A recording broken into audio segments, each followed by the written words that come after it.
Assalamualaikum warahmatullahi wabarakatuh. Perkenalkan, nama saya Istiqomah dari semester 5 A, Prodi Pendidikan Agama Islam. Saya di sini akan memaparkan materi saya yang berjudul Pendidikan Islam Masa Kekhalifahan Mughal. Saya akan memaparkan materinya. Itu masuknya Islam ke India.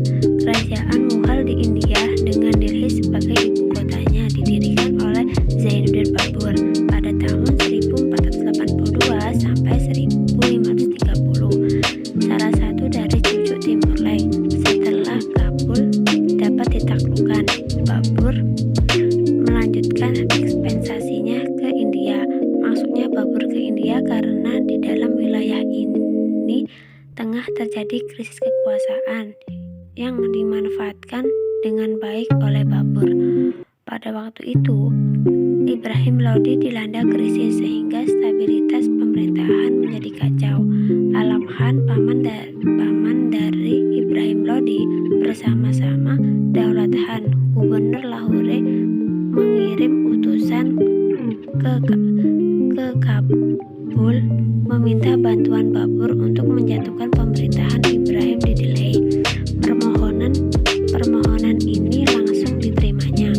Pada tahun 1525 Masehi, Babur berhasil menguasai Punjab dengan ibu kotanya Lahore. Setelah itu ia memimpin tentaranya menuju Delhi. Pada tanggal 21 April 1526 Masehi terjadi pertempuran yang dahsyat di Panipat. Ibrahim berserta ribuan tentaranya terbunuh dalam pertempuran itu.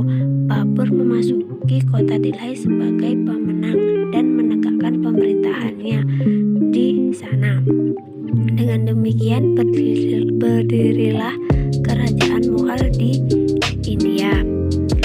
Setelah kerajaan Mughal berdiri, raja-raja Hindu di seluruh India menyusun angkatan perang yang besar untuk menyerang Babur.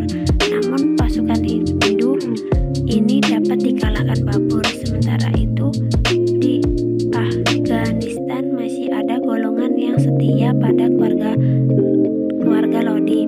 Mereka mengangkat adik kandung Ibrahim Lodi, Mahmud, menjadi sultan. Tetapi Sultan Mahmud Lodi ini dengan mudah dapat dikalahkan oleh Babur dalam pertempuran dekat Indra pada tahun 1529 Masehi. Kepemimpinan dinasti Mughal selanjutnya dipegang oleh Humayun, para putra sulung Babur. Sepanjang masa kekuasaan lebih kurang 9 tahun, pada tahun 1530 sampai 1539.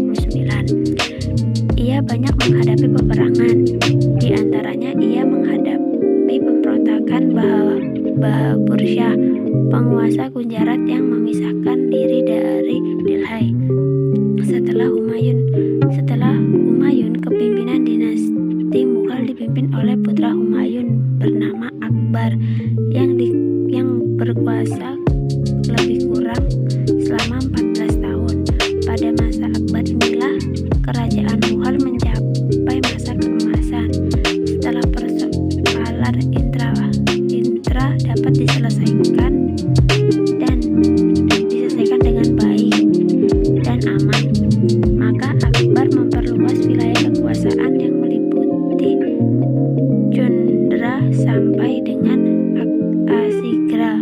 Wilayah yang demikian luas ini dapat dikelola dan dikuasai dengan baik melalui pemerintahan yang bercorak militer. Setelah Akbar meninggal dunia, kepemimpinan dinasti Mughal dipimpin oleh 3 sultan berikutnya, yaitu Jehangir pada tahun 1605 sampai 1628 Masehi, Shahjahan pada tahun 1628 sampai 1658 Masehi, dan Aurangzeb pada tahun 1658 sampai 1707. Ketiga sultan penerus Akbar Akbar ini memang terhitung sebagai raja-raja yang besar dan kuat. Namun setelah itu, kemajuan kerajaan Mughal tidak dapat dipertahankan oleh raja-raja berikutnya. Materi selanjutnya, kemajuan kebudayaan dan peradaban. Di samping itu, memenuhi kebutuhan dalam negeri, hasil pertanian tersebut juga diekspor ke Eropa, Afrika, Arabia, dan Asia Tenggara. Tidak hanya hasil pertanian, di India pada masa itu juga mengekspor hasil kerajinan seperti pakaian tenun dan kain tipis bahan gordin yang banyak diproduksi di Gujarat dan Bengal ke berbagai negara tersebut. Selanjutnya, dalam rangka peningkatan produksi, Jahangir mengizinkan Inggris pada tahun 1611 Masehi dan Belanda 1617 Masehi untuk mendirikan pabrik pengolahan hasil pertanian di Surat. Tidak hanya dalam bidang ekonomi, sebagaimana yang disebutkan di atas, pada zaman dinasti Mughal juga ditandai oleh kemajuan dalam bidang seni dan budaya. Kerajaan seni yang menonjol adalah karya sastra, gumbahan, penyair istana, baik yang menggunakan bahasa Persia maupun bahasa India. Pada masa itu terdapat penyair India yang terkenal. Yang pertama, Malik Muhammad Jayadi. Ia adalah seorang sastrawan sufi yang menghasilkan karya-karya besar berjudul Pan-Mafat, yaitu sebuah karya alegoris yang mengandung pesan kebijakan jiwa manusia. Selanjutnya, pada masa Aurangzeb lahir pula seorang sastrawan bernama Abu Frat dengan karya yang berjudul Akbarnama dan Ainin Akbari. Kedua karya sastra tersebut menerapkan sejarah kerajaan Mughal berdasarkan figur pemimpinnya. Karya seni yang masih dapat dinikmati hingga sekarang. Ia dan merupakan karya seni berdasarkan yang tercapai kerajaan Mughal adalah karya-karya arsitektur yang indah dan mengagumkan. Pada masa Akbar dibangun istana Fatpur Sikri, villa dan masjid-masjid yang indah. Pada masa Shah Jahan dibangun masjid berlapisan mutiara dan Taj Mahal di Agra, Masjid Raya Delhi, dan Istana Indah di Lahore.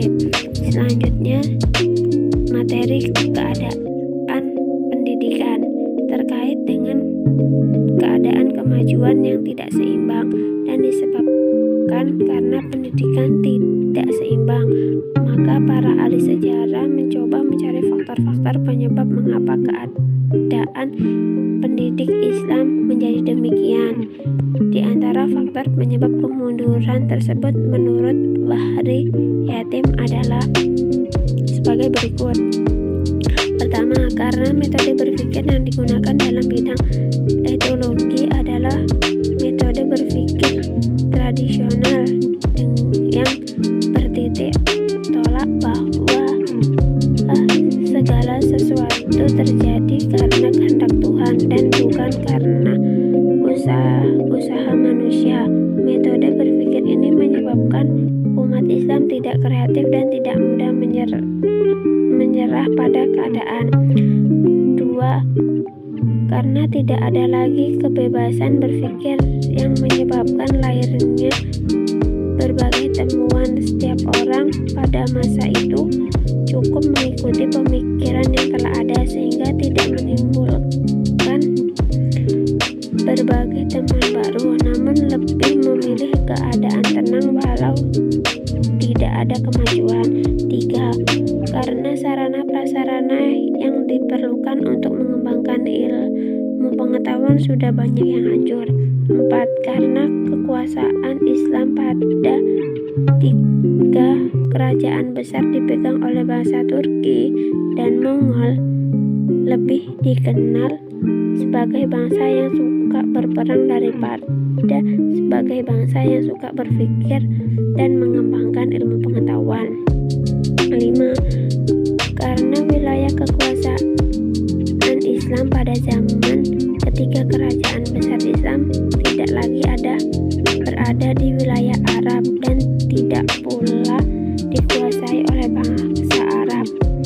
Pada kerajaan Persia menggunakan bahasa Persia, di Turki menggunakan bahasa Turki, dan di India menggunakan bahasa Urdu. Akibatnya bahasa Arab yang sudah merupakan bahasa persatuan dan bahasa ilmiah pada masa sebelumnya tidak mengembang lagi dan bahkan menurun. Sekian presentasi dari saya. Apabila ada